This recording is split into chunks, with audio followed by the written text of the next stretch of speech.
आज हम लोग भारतीय इतिहास के भक्ति काल के एक महान संत शिरोमणि कबीर दास जी के बारे में पढ़ने जा रहे हैं। कबीर का जन्म ऐसे वक्त में हुआ था जब समाज में अंधविश्वास अपने पराकाष्ठा पर था। हिंदू मुस्लिम के बीच वैमनस्य बढ़ता जा रहा था। जात जात के नाम पर लोग एक दूसरे का खून करने के लिए उतारू थे।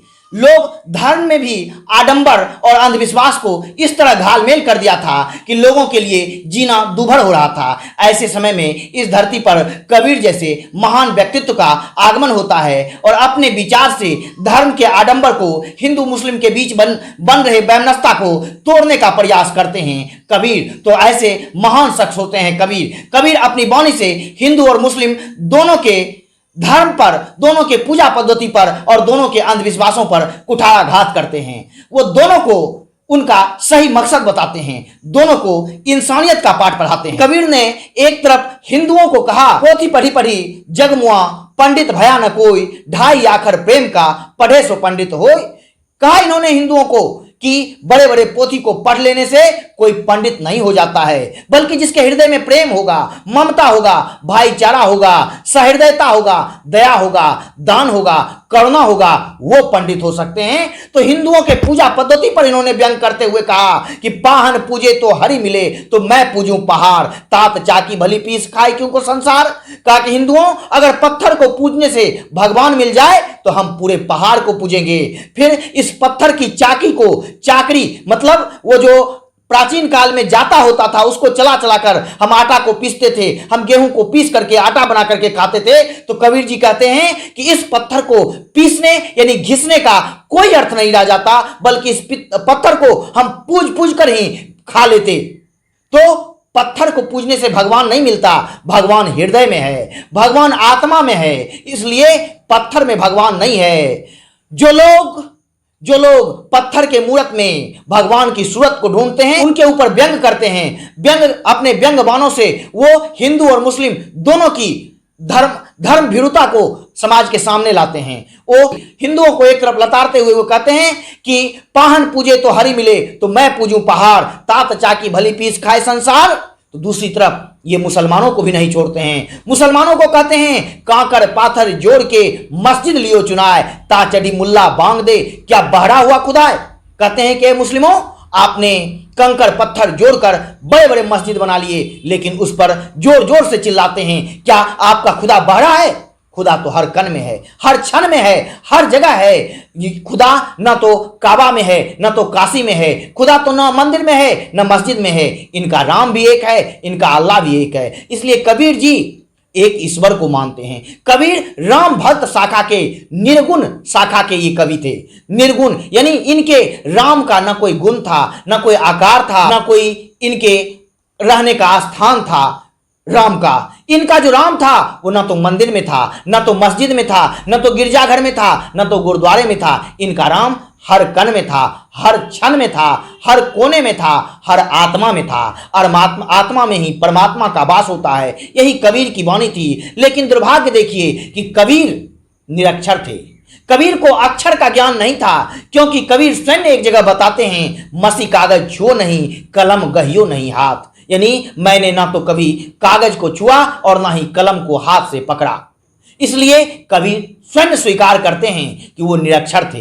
लेकिन सवाल आपके मन में आएगा कि अगर वो निरक्षर थे तो उनकी वाणी को किसने लिखा?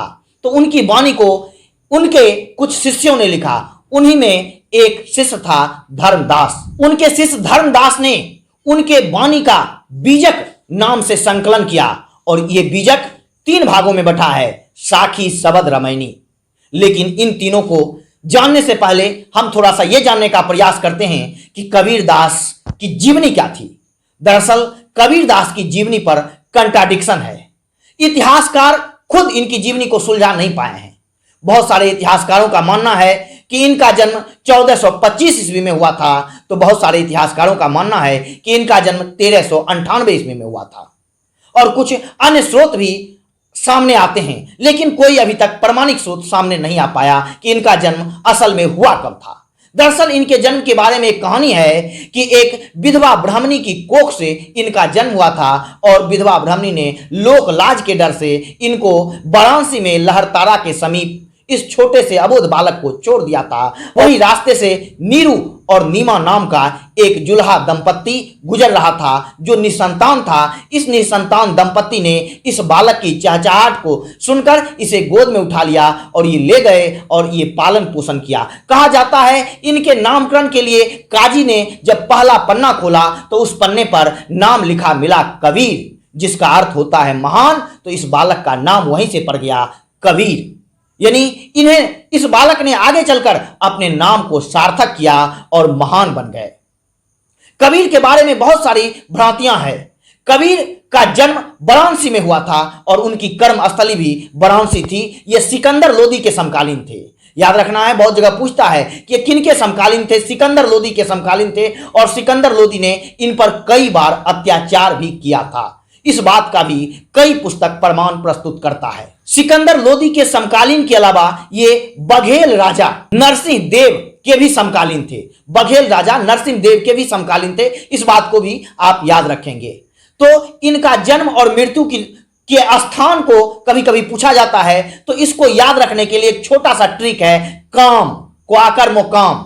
इसको याद रखेंगे तो इनकी मृत्यु कहां हुई और जन्म कहां हुई वो आप नहीं भूलेंगे। का से काशी और म से मगहर। का यानी काशी में जन्म हुआ और म से मगहर, मगहर में इनकी मृत्यु हुई। इनके मृत्यु के बारे में भी यह एक बात कही जाती है कि लोग वहां काशी में एक परंपरा प्रचलित थी कि जो व्यक्ति काशी में मरता है उसको सीधा स्वर्ग मिलता है और जो व्यक्ति मगहर में मरता है उनको नरक नसीब होती है। तो कबीर दास ने कहा कि अगर हमने ईश्वर की भक्ति की, हमने राम का मन से भक्ति किया तो हम काशी मरें या मगहर, हमें नसीब स्वर्ग होगा। इसलिए जीवन के आखिरी क्षण में ये मगहर चले गए और मगहर में ही इनकी मृत्यु हुई। कहा जाता है कि इनकी मृत्यु 120 वर्षों में हुई, यानी 120 वर्षों तक ये जिए और 1518 ईस्वी में इनकी मौत हो गई। हालांकि इनकी मौत पर भी कंट्राडिक्शन है, लेकिन अधिकांश इतिहासकार मानते हैं कि 1518 ईस्वी में इनकी मौत मगहर में हुई। मगहर में आज भी इनकी समाधि स्थल है।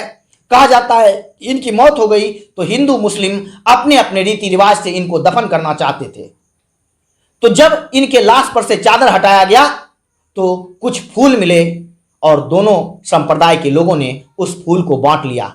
कबीर दास जी ने अपनी वाणी में दोनों ही संप्रदाय के समन्वय की बात की थी। दोनों ही संप्रदाय में जो कटुता आ गई थी उस कटुता को खत्म करने की बात की थी और यह प्रयास आज भी हम सब जारी रखे हुए हैं कि हिंदू और मुस्लिम किसी भी तरह समन्वय धारा के समन्वय हो जाएं, यानी एक संस्कृति के साधक हो जाएं। दोनों के बीच जो नफरत का बीज बोया गया है वो खत्म हो जाए और हम सब भाई भाई बन जाएं। यही प्रयास में कबीर दास उस समय थे और हम सब आज हैं। तो कबीर दास एक ऐसे व्यक्ति थे जो अपनी समय सीमा को लांघकर आज भी अपनी वाणी के कारण अमर हैं। कबीर दास के बारे में कुछ अनछुए पहलू हम आपको बताना चाहते हैं कि कबीर दास की जो रचना है वो साखी शबद रमैनी है। इनके एक शिष्य धर्मदास ने इनकी रचना की थी, साखी शबद रमैनी। साखी शबद रमैनी के बारे में हम कुछ आपको महत्वपूर्ण तथ्य बताएं कि साखी क्या है।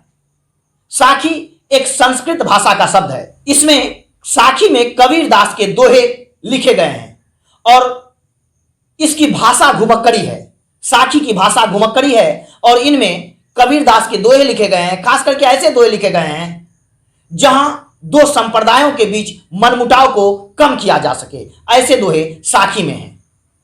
दूसरा इनकी रचना है शबद। शबद में कबीर ने माया संबंधी विचारों को प्रस्तुत किया गया है। यह पद रूप में है, शबद पद रूप में है और इसको ब्रज भाषा में लिखा गया है। इस बात को याद रखना है।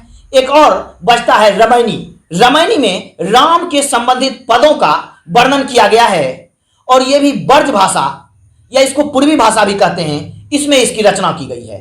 तो ये साखी शबद रमैनी 3 भाग है बीजक का, जो कबीर दास के शिष्यों ने इसकी रचना की। कबीर दास के बारे में कुछ अन्य पहलू और भी आप जानिए जो बहुत ही महत्वपूर्ण है। इनके बारे में एक और बात है कि कुछ इतिहास ये भी बताता है कि इनकी शादी लोई से हुई थी। लोई कबीरदास जी की पत्नी थी और इनको एक पुत्र और एक पुत्री हुआ था, कमाल और कमाली। कमाल इनका पुत्र था, कमाली इनकी पुत्री थी। हालांकि कबीरपंथी इस बात को नहीं मानते हैं। उनका कहना था कि लोई, कमाल और कमाली ये सब इनके शिष्य का नाम था। तो अधिकांश इतिहासकार इस बात पर फोकस करते हैं कि लोई इनकी पत्नी थी, कमाल और कमाली इनकी पुत्र और पुत्री थी। तो आज हम यहां आपको ये छोटा सा जानकारी भक्ति आंदोलन के बारे में देते हैं कि कबीर एक क्रांतिकारी कबीर थे। अपने विचारों से समाज में क्रांति पैदा कर दिया। इन्होंने जात पात, हिंदू मुस्लिम सभी पर इन्होंने व्यंग किया और समाज को एक सही दिशा देने का इन्होंने प्रयास किया। अगले क्लास में आप लोगों को भक्ति आंदोलन के अन्य संतों के बारे में बताया जाएगा।